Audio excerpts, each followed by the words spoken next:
So you're sitting there, and it's incredibly frustrating.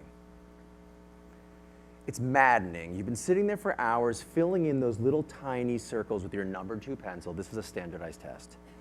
You look up, half erased chalkboard. You can see that perfectly written cursive alphabet, the pull-down maps. You can hear tick, tick, tick, tick, ticking on the wall, that industrial clock. But most importantly, you can feel that oppressive fluorescent light, that death ray over your head. And you can't take it anymore, but you don't have to, because Miss Darling says, okay, boys and girls, you're done. So you jump up. I mean, there is nothing left of you but a vapor trail. You move so quickly, you slam that little molded plastic chair, and you sprint down the hallway. You go past the Lysol smell and the BO smell and the cubbies, and you push the door, and finally you're outside. Oh, you can feel the wind on your face and the sun on your skin, and most importantly, the big blue sky. That is a revelation of space.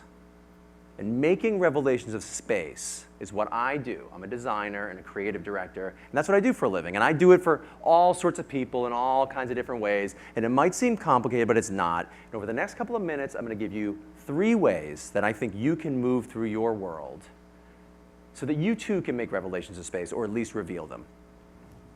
Step 1, therapy. I know. Blah, blah, blah, New Yorker, blah, blah, blah, therapy. But seriously, therapy, you have to know why you're doing these things, right? So when I got the job of designing Hamilton, I sat with Lin-Manuel Miranda, writer, Tommy Kail, director, and I said, why are we telling this 246-year-old story? What is it about the story that you want to say, and what do you want people to feel like when they experience the show? It's important. When we get that, we move into step 2. That's the design phase, and I'll give you some little tricks about that. But the design phase is important because we get to make these cool toys, right? I reach into Lynn's brain, he reaches into mine, this monologue becomes a dialogue, and I make these cool toys, and I say, does this world look like the world that you think could be a place where we could house your show? If the answer is yes, and when the answer is yes, we move into what I think is the most terrifying part, which is the execution phase. In the execution phase, when we get to build this thing, and when this conversation goes from a few people to a few hundred people, now translating this idea. We put it in this beautiful little thing, we put it in the Honey, I Shrunk the Kids supersizer machine, and blow it up full scale, and we never know if we did it right until we show up on stage and go, is it okay? Is it okay? Here's the thing. You don't have to be Lynn. You don't have to have a book that you want to turn into a show in order to do this in your real life. You're already starring in a show, by the way. It's called Your Life. Congratulations. But seriously, Shakespeare said it. All the world's a stage. He nailed that part. What he screwed up royally was that part where he said, and we are merely players. It's ridiculous. We're not merely players. We are the costume designers and the lighting designers and the makeup artists in our own world. And I want to get you to think about being the set designer in your world. Because I think you can leave here if you do these 3 steps and a couple of little tricks, as I said, I'm going to tell you, and you can begin to change the world the way you want to. You want to do it? Okay. Everybody write a show.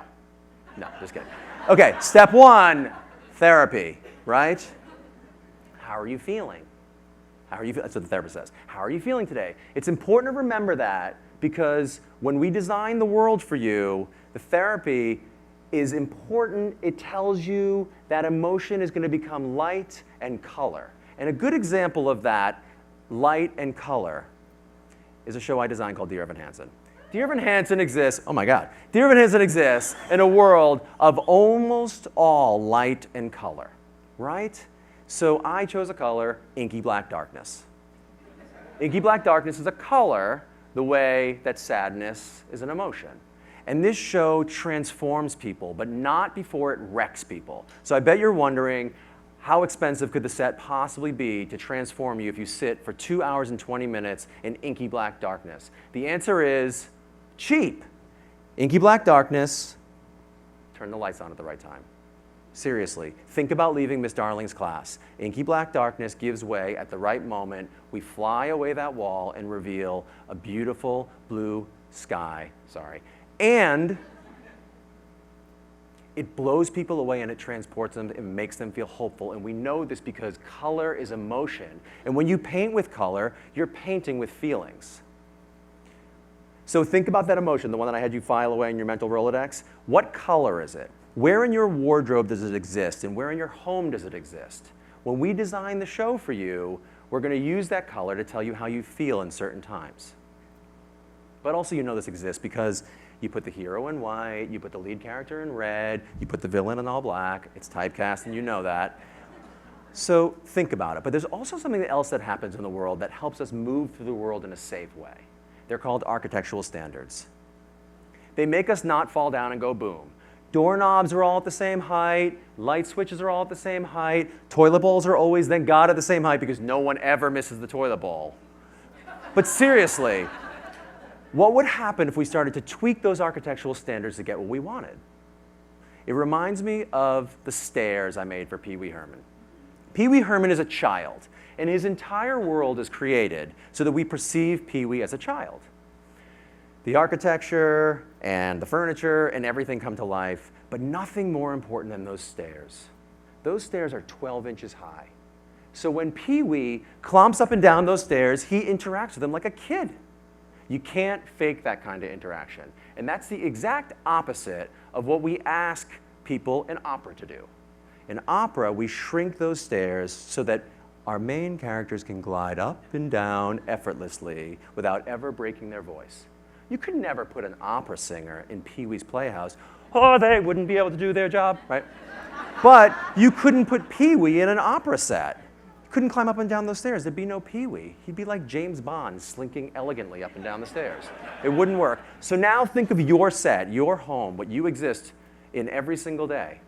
If you're anything like me, the trash can is just too small for the amount of takeout that you buy every night, right? And I find myself jamming, like I'm kneading dough at a pizza place. I'm jamming it in because I don't understand. Or maybe the light switch in your foyer is just stashed behind too many precariously placed coats, and so you don't even go for it. Therefore, day after day, you wind up walking in and out of a chasm of darkness. It's true. But what would happen if the space revealed something about yourself that you didn't even know? Kanye never told me specifically that he wanted to be God. But when we started working together, we were sending images back and forth, and he sent me a picture of the aurora borealis with lightning strikes through it. And he sent me pictures from a mountaintop looking down at a smoke-filled canyon, or smoke underneath the surface of a water, like epic stuff. So the first set I designed for him was a huge light box with the name of his record label. He would stand there triumphantly in front of it, and it would flash lights like a lightning bolt, and it was epic, but like starter kit epic. We moved on to a large swath of sky with a tear down the middle, and through the tear you could see deep parts of the cosmos. Getting closer. We evolved to standing on top of obelisks, standing on top of mountainside, standing on top of boxes. You know, he was evolving as an artist through space, and it was my job to try and keep up. When we did Coachella, there he was, standing in front of an 80-foot wide by 40-foot tall ancient artifact literally handed down from God to man. He was evolving, and we were all witness to it. And in his last show, which I didn't design, but I witnessed, he had self-actualized. He was literally standing on a floating plexiglass deck over his adoring fans who had no choice but to praise to Jesus up above. He had deified himself. You can't become Jesus in your living room. The space told him who he was about himself, and then he delivered that to us.